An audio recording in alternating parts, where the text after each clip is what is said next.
का हमारा टॉपिक है भारत में अमीरी और गरीबी के बीच बढ़ती हुई खाई। अमीरी और गरीबी खाई को लेकर एक नई रिपोर्ट में चौंकाने वाला खुलासा हुआ है कि भारत में पांच सबसे जो अमीर पर्सनालिटीज हैं, परिवार जो हैं, उनकी संपत्ति में 2019 से लेकर 2025 यानी कि इन 6 सालों में उनकी संपत्ति जो है उसमें बढ़ोतरी जो है वो 400% के हिसाब से हुई। मतलब कि भारत के जो 5 सबसे अमीर परिवार हैं उनकी संपत्ति में जो बढ़ोतरी हुई है पिछले 6 सालों में या 2019 से लेकर 25 तक वो 400% के हिसाब से हुई है। यह जानकारी वेल्थ ट्रैकर इंडिया 2026 नाम की रिपोर्ट में दी गई है। यह report centre for financial accountability के tax the top close the gap अभियान ने जारी की है। रिपोर्ट के अनुसार देश के 1688 जो अमीर हैं, देश के 1688 जो सबसे अमीर लोगों की कुल संपत्ति जो है वो संपत्ति जो है 166 लाख करोड़, उनकी संपत्ति जो है वो 166 लाख करोड़ के आसपास इसके पार पहुंच गई और यह भारत की कुल जीडीपी का जो है वो लगभग 50% हिस्सा है। भारत के जीडीपी का लगभग 50% हिस्सा है, यानी कि इन अमीरों की व्यक्तिगत संपत्ति भी जो है वो लगभग 1000 करोड़ जो है वो पहुंच गई है। अगर व्यक्तिगत संपत्ति की बात करेंगे तो भी 1000 करोड़ रुपए से ज्यादा है। अगर कुल परिवारों की बात करेंगे तो 166 लाख करोड़ रुपए के पार पहुंच गई है, जो भारत की जीडीपी का लगभग 50% है। देश की सबसे अमीर 1% आबादी के पास कुल राष्ट्रीय संपत्ति का मतलब कि देश के अगर 1% आबादी देख ली जाए तो पूरे देश की जो राष्ट्रीय संपत्ति है उसका 40% हिस्सा जो है इस केवल 1% के पास है। मतलब देश की संपत्ति जो है, देश की कुल संपत्ति जो है उसका 40% हिस्सा जो है वो केवल 1% आबादी के पास है। वहीं देश की नीचे की 50% आबादी के पास सिर्फ 6.4% संपत्ति है, जो 2024 तक लगभग स्थिर रही है। रिपोर्ट में यह भी कहा है कि भारत में आज औपनिवेशिक काल जैसी भयानक असमानता देखने को मिली है। जैसे कि जब भारत अंग्रेजों का गुलाम था तो उस समय जो असमानता दिखती थी वही असमानता जो है वो आज देखने को मिल रही है।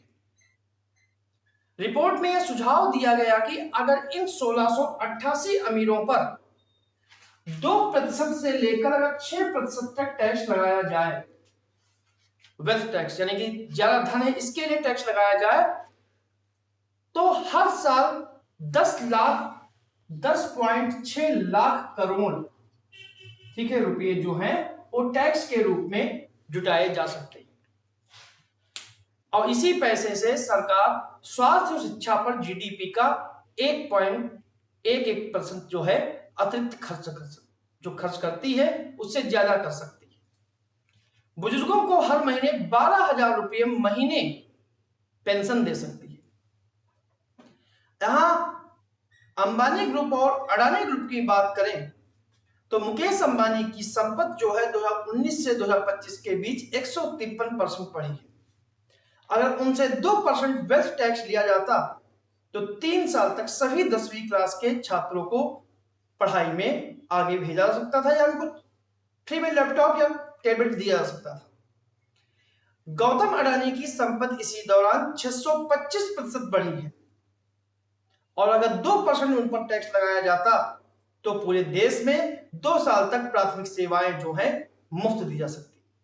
साथ ही 8 करोड़ प्रदूषण प्रभावित परिवारों को फ्री एयर प्यूरिफायर दिए जा सकते थे।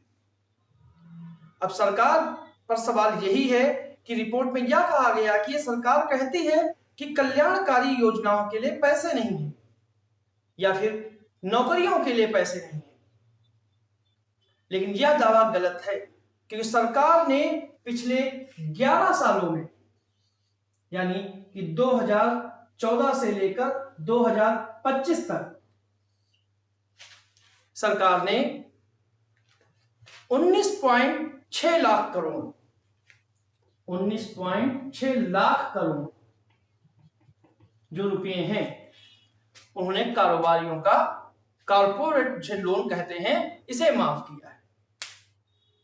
बड़े कारोबारियों पर टैक्स घटाया जा रहा है जबकि आम मेहनतकश जो लोग हैं वो ज्यादा टैक्स दे रहे हैं।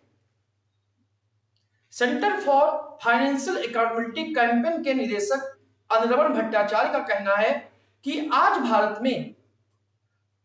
आज के जो भारत है इसमें दो भारत दिखाई देते हैं, एक मुट्ठी भर अमीरों का जिनकी दौलत लाखों करोड़ बढ़ रही है और दूसरा भारत आम गरीबों का जो कर्ज में डूबा है, मुश्किल से गुजारा कर रहा है।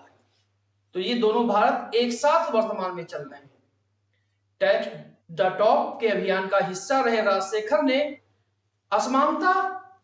उन्होंने बताया कि असमानता जो है वो लोकतंत्र के लिए खतरा बन रही है, इसीलिए इन सुपर अमीरों पर संपत्ति कर लगाना जरूरी है। वेल्थ टैक्स कोई जादू की गोली नहीं है कि इससे सब कुछ सही हो जाएगा, लेकिन इससे गरीबों के बुनियादी अधिकारों को मजबूती मिल सकती है। यह रिपोर्ट ऐसे समय में आई है जब देश में अमीरी और गरीबी के बीच खाई तेजी से बढ़ रही है। रिपोर्ट ने सरकार से अपील की है कि अब समय आ गया है कि अमीरों से ज्यादा टैक्स लेकर गरीबों और आम जनता के कल्याण पर खर्च किया जाए, नहीं तो यह असमानता की खाई जो है एक और स्तर पर आगे बढ़ जाएगी, जिससे एक समय पर ऐसा होगा कि अराजकता जन्म लेगी और अराजकता जो है वो किसी भी देश के लिए सही नहीं है। इसलिए सरकार को समय पर चेतना ही हो।